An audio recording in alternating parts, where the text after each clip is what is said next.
नमस्कार, रेशूज किचनमध्ये आपल्या सर्वांचे खूप खूप मनापासून स्वागत आहे। आज आपण गव्हाच्या पिठामध्ये गाजर घालून अगदी हलव्याच्या चवीची पौष्टिक अशी रेसिपी बनवणार आहोत, जी आपल्या मुलांना सुद्धा खूप आवडेल। चला तर मग रेसिपीला सुरुवात करूया। तर त्यासाठी इथे मी पाव किलोला जराशी कमी गाजर घेतलेले आहेत। आता गाजराचा शेंड्याचा आणि बुडाचा भाग थोडासा काढून टाकायचा। यानंतर एका पिलरने ही जी गाजरावरची बारीक मुळं असतात ती सुद्धा काढून टाकायची। तसेच गाजराचा वरचा पांढरट भाग सुद्धा निघून जातो आणि गाजर एकदम क्लीन दिसतं। तर गाजर स्वच्छ धुवून घेतल्यानंतर आपल्याला ही प्रोसेस करायची आहे। आता याच पद्धतीने आपण सर्व गाजर करून घेऊयात। तर इथे बघू शकताय सर्व गाजर अगदी क्लीन दिसत आहेत। आता यानंतर एका सुरीने किंवा विळीने ही गाजर आपल्याला कट करून घ्यायची आहेत। तर इथे मी आता गोल गोल आकारात कट करते। आपल्याला हव्या त्या आकारात आपण कट करू शकतो। तर आता गाजराचा हा मधला भाग पहा, खूप मोठा नाही कारण ही गाजरं कवळी आहेत, पण जर मधला भाग खूप मोठा असेल तर तो आपल्याला इथे काढून टाकावा लागेल। व या रेसिपीसाठी शक्यतो अशी लाल चुटुकच गाजरं घ्यायची, ऑरेंजवाली नाही, तर ही अशी गाजरं खूप छान लागतात। तर आता इथे बघू शकताय गाजर मी इथे चिरून घेतलेले आहेत व थोडं गाजर आपण इथे खिसून घेतलेलं आहे, ते नंतर वापरू। आता यानंतर इथे एक मिक्सरचं भांडं घ्यायचं व या मिक्सरच्या भांड्यामध्ये चिरून ठेवलेली गाजरं घालायची। तर गाजरं आपल्याला मिक्सरला वाटायची होती, म्हणून जास्त मोठी मोठी चिरायची नाहीत, नाहीतर मिक्सरला लोड येतो। आता यानंतर यामध्येच एक वाटी गूळ घालायचा। इथे गुळाऐवजी आपण साखर सुद्धा वापरू शकतो, पण साखरेचं प्रमाण थोडं कमी घ्यायचं। म्हणजे एक वाटी गूळ घेतलेला आहे तर इथे अर्धी किंवा पाऊण वाटी साखर घ्यायची। आता यानंतर यामध्ये अर्धी वाटी दूध घालायचं व आता यावरती झाकण ठेवून हे मिक्सरला चांगलं बारीक वाटून घ्यायचं।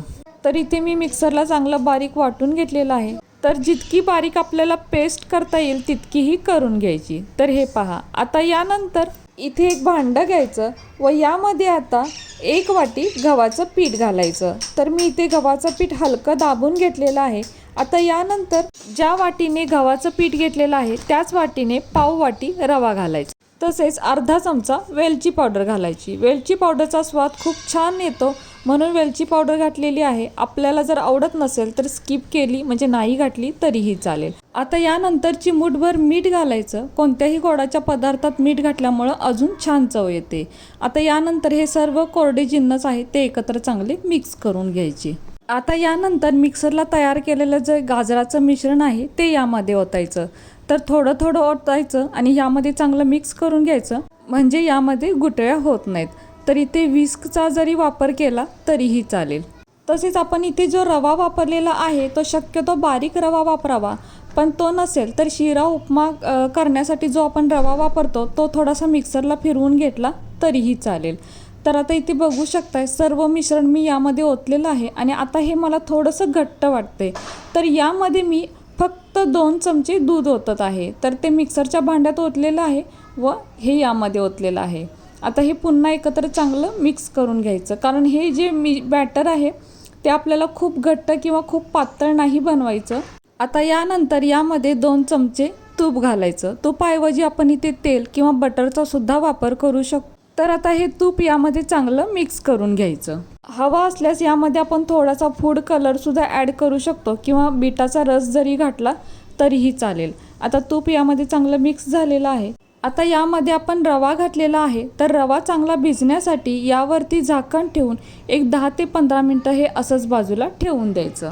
तोपर्यंत आपण दुसरी तयारी करूया। तर इथे हे किसलेलं गाजर घ्यायचं व यामध्ये आता चमचाभर गूळ घालायचा व हे चांगलं मिक्स करून घ्यायचं। गुळाऐवजी इथे साखर जरी वापरली तरीही चालेल।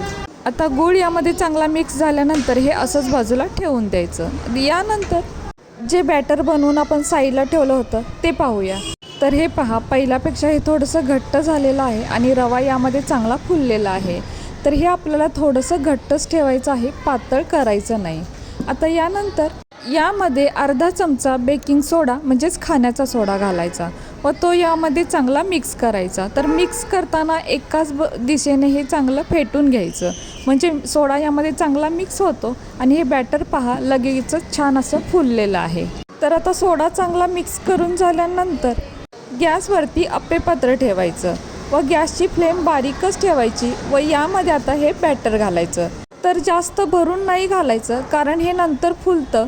तर फक्त 1 चमचा भरून घालायचं तर इतकं हे पुरेसं आहे. आणि घालताना अगदी साईडने घालायचं व नंतरच हे बॅटर मध्ये घालायचं, कारण मधले केक पटकन तयार होतात. आता यानंतर यावरती गार्निशिंगसाठी जे आपण गाजराचा खीस बनवून ठेवलेला होता तो घालायचा. तर ही स्टेप अवश्य करा, खूप छान टेस्ट येते. जसं की आपण गुळाचा गाजर हलवा खातो अशी टेस्ट या केकला येते. आता यानंतर लगेचच यावरती झाकण ठेवायचं व फक्त 3 ते 4 मिनिटांसाठी बारीक गॅसवर असंच ठेवून जायचं. तसंच या जर झाकणाला होल असेल तर ते बंद करून घ्यायचं.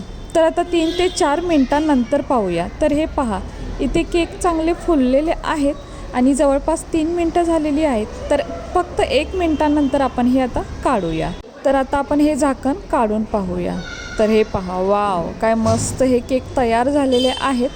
आता हे केक आपण काढून घेऊया. तर काढताना सर्वात आधी मधले केक काढून घ्यायचे, कारण ते सर्वात लवकर तयार होतात. तर केक काढताना काय करायचं, चमचा थोडासा गोल फिरून घ्यायचा, म्हणजे याच्या कडा थोड्याशा सैल करायच्या आणि नंतरच हे काढून घ्यायचं. तर बघू शकताय किती मस्त असे हे केक निघत आहेत आणि खूप टेस्टी केक तयार होतात. तर अशा पद्धतीने आपण हे सर्व केक आता काढून घेऊयात. साईडचे केक तर खूपच छान तयार होतात व अगदी सहजच निघतात. तर हे पहा, आता सर्व केक आपण या आप्पे पात्रातून काढून घेऊयात. तर हे पहा, ताटामध्ये मी हे केक काढून घेतलेले आहेत आणि खूप मस्त असे हे केक तयार झालेले आहेत. छान फुललेले सुद्धा आहेत आणि खरंच खूप टेस्टी लागतात. आता उरलेल्या बॅटरचे सुद्धा आपण असेच केक तयार करून घेऊयात. तर हे पहा, साईडने हे बॅटर भरलेले आहेत. आता हे मी मध्ये नाही घातलेले आहेत, कारण आपल्याकडे बॅटर तितकं शिल्लक आहे. आता यावरती झाकण ठेवूया व 3 ते 4 मिनटासाठी असंच ठेवून देऊया. तर 3 ते 4 मिनटांनी बघू शकताय किती छान हे केक फुललेले आहेत. आता आपण झाकण काढून पाहूया. तर हे पहा, किती मस्त तयार झालेले आहेत. यावरती मी गाजराचा खीस घातलेला नाही, पण गाजराचा खीस आवर्जून घाला, खूप छान केक लागतात. किंवा असे सुद्धा साधे केक आपण बनवू शकतो. तर बघू शकताय मस्त असे केक इथे तयार झालेले आहेत. आता हे सुद्धा केक आपण एका प्लेटमध्ये काढून घेऊयात. तर पाहू शकताय इथे सर्व केक या प्लेटमध्ये काढून घेतलेले आहेत आणि मस्त असे केक तयार झालेले आहेत. एक केक मी तुम्हाला इथे दाखवते. तर हे पहा, आणि याची जाळीसुद्धा पहा, काय मस्त जाळी पडलेली आहेत आणि अगदी टम्म फुगलेले आहेत.